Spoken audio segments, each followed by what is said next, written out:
नमस्कार दोस्तों। तो चलिए देखते हैं आज मार्केट में क्या हुआ। आज 1.5% डाउन है निफ्टी। तो पिछले वीक भी हमने बोल दिया था कि निफ्टी डाउ थ्योरी के हिसाब से भी बियरिश है, और एक ट्रेंड लाइन को, जो इम्पोर्टेंट ट्रेंड लाइन थी, जो कि पिछले 2 साल से निफ्टी जहाँ पर सपोर्ट ले रही थी, उस ट्रेंड लाइन को भी तोड़ के नीचे क्लोजिंग दी। तो ये ऑब्वियस था कि निफ्टी अभी हो सकता है हम आराम से 21,800 या फिर 20,800 के आसपास हम अगले 3-4 महीने में ट्रेड करते दिखे आपको। क्योंकि इससे पहले अगर आप देखोगे तो कभी भी निफ्टी ने एक, ये जो डाउ थ्योरी के हिसाब से अगर हम देखते हैं तो एक स्टैंडर्ड जो बुल मार्केट होता है वो ऐसे होता है: lower low, higher high, lower low, higher high, lower low, higher high. अगर आप सिर्फ इस चीज़ को समझ लेंगे कि बुल और बियर मार्केट में बुल मार्केट कैसे फंक्शन करता है, बियर मार्केट कैसे फंक्शन करता है, और उससे भी ज़्यादा इंपॉर्टेंट कि जब बुल मार्केट से बियर मार्केट की तरफ मार्केट शिफ्ट करता है तो वहाँ कैसे अपने पोर्टफोलियो को बचाना है, कैसे ट्रेड करना है, तो आई थिंक आप बहुत लाइक 90% लोगों से आगे निकल जाएंगे। तो यही बात हमने डिस्कस की थी कि कैसे मार्केट अब डाउ थ्योरी के हिसाब से, ये हाई था, ये एक लो बना, उसके बाद एक लोअर हाई बना, और उसके बाद अब लास्ट वीक एक लोअर लो फिर बन गया। तो ये जो लोअर लो और लोअर हाई का फॉर्मेशन होता है वो बियर मार्केट का साइन होता है। तो अभी हम एक बियर मार्केट के अंदर हैं। तो लास्ट वीक क्या हुआ था कि जैसे ही मैंने ये देखा कि 75 मिनट पे मैं ट्रेड करता हूँ इंडेक्स के अंदर, जैसे ही ट्रेंड लाइन जो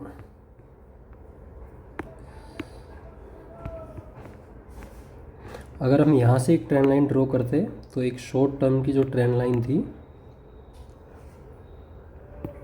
जैसे ही इस ट्रेंड लाइन के नीचे मार्केट ने क्लोज दिया, इस ट्रेंड लाइन के नीचे जैसे ही क्लोज हुआ, इस कैंडल के ऊपर मैंने निफ्टी को शॉर्ट किया था with the target of this.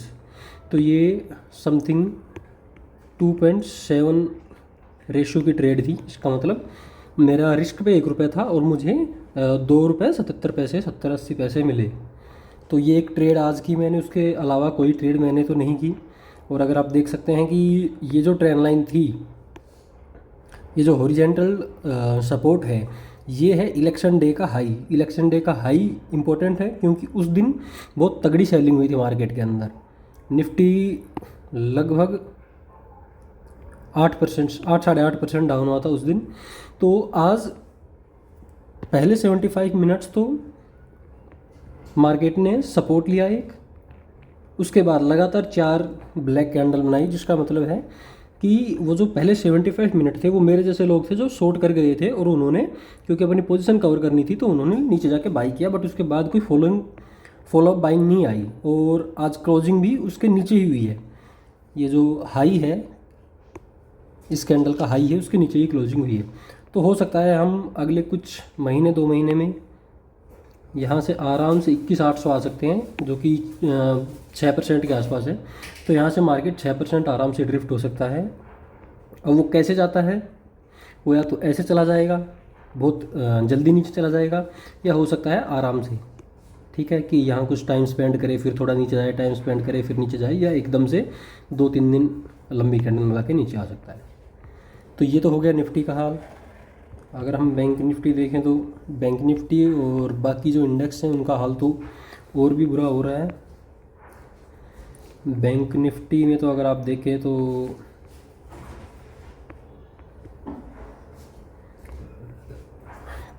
Bank Nifty ने तो अपनी वीकली 50 डे मूविंग एवरेज के नीचे भी क्लोजिंग दिया था लास्ट वीक। तो अभी तो अगर हम ट्रेंड लाइन ड्रॉ करें तो उस ट्रेंड लाइन को भी तोड़ा, 50 डे मूविंग एवरेज के नीचे भी क्लोजिंग दी, और प्रीवियस 1 2 3 4 बार जिस सपोर्ट पे सपोर्ट लिया था उसको भी तोड़ा। तो बैंक निफ्टी की हालत तो बहुत ख़राब है निफ्टी से भी। और अगर हम और इंडेक्स की देखें तो अभी फ़िलहाल तो सारे इंडेक्स ही ख़राब लग रहे हैं। एफएमसीजी इंडेक्स थोड़ा आज बचा हुआ था। उसके अलावा अगर हम देखें आईटी इंडेक्स अभी कह सकते हैं हम कि स्ट्रॉन्ग है, पूरा मार्केट वीक है, बट आईटी और फार्मा आज थोड़ा ज़्यादा पिट गया, लेकिन अगर आप देख रहे हैं कि भाई कुछ आपको ऐड ऑन करना है कुछ लॉन्ग टर्म इन्वेस्टिंग के लिए, तो आप आईटी और फार्मा में कुछ ले सकते हैं। तो इसके अलावा तो और कुछ नहीं है। जो सबसे ज़्यादा गिरे वो रियलिटी सेक्टर था एक तो, जो कि अपने हाई से 22% डाउन है। उसके बाद मीडिया तो गिरता ही रहता है। स्मॉल कैप की अच्छी धुलाई हो गई, ये भी 15%, 14.5-15% डाउन है। तो स्मॉल कैप देखते हैं, स्मॉल कैप कहाँ तक आ सकता है यहाँ से। तो अगर हम यहाँ से एक फिबोनाची ड्रॉ करते हैं तो स्मॉल कैप इंडेक्स आप ये जो लेवल है 15,500 और नीचे 14,000, यहाँ से भी स्मॉल कैप इंडेक्स आराम से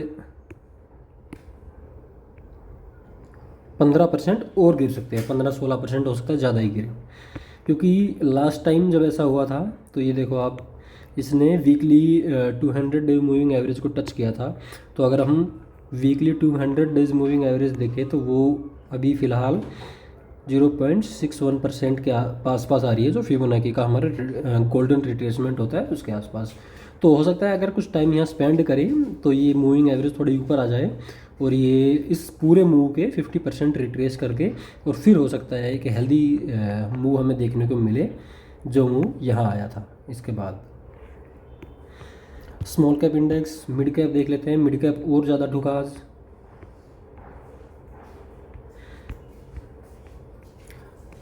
मिड कैप देख लेते हैं, जो अपने टॉप से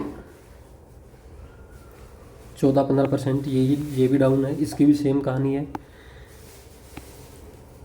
अगर हम फिबोनाची ड्रॉ करते हैं तो ये भी आराम से 48K से 45K के आसपास आ सकता है।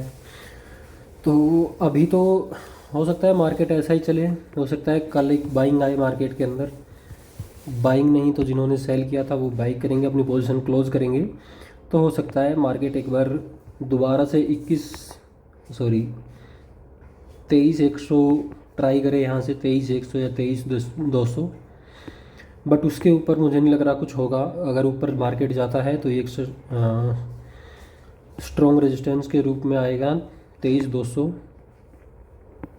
और अगर नीचे की तरफ हम देखें तो नीचे की तरफ हमारे पास 21, अगर हम टेक्निकली देखें तो 21,800 के अलावा और कोई हमारे पास रेजिस्टेंस है नहीं यहाँ पे। अगर हम एक ड्रॉ करें तो एक सपोर्ट यहाँ हो सकता है, जो कि 22,800 है। 22,800, उसके बाद सीधा 21,800। तो आई होप आपको क्लियर हुआ होगा मार्केट में कैसे काम करना है, कैसे नहीं। अगर आपकी कोई स्टॉक रिलेटेड क्वेरी है तो ज़रूर कमेंट करें। Thank you.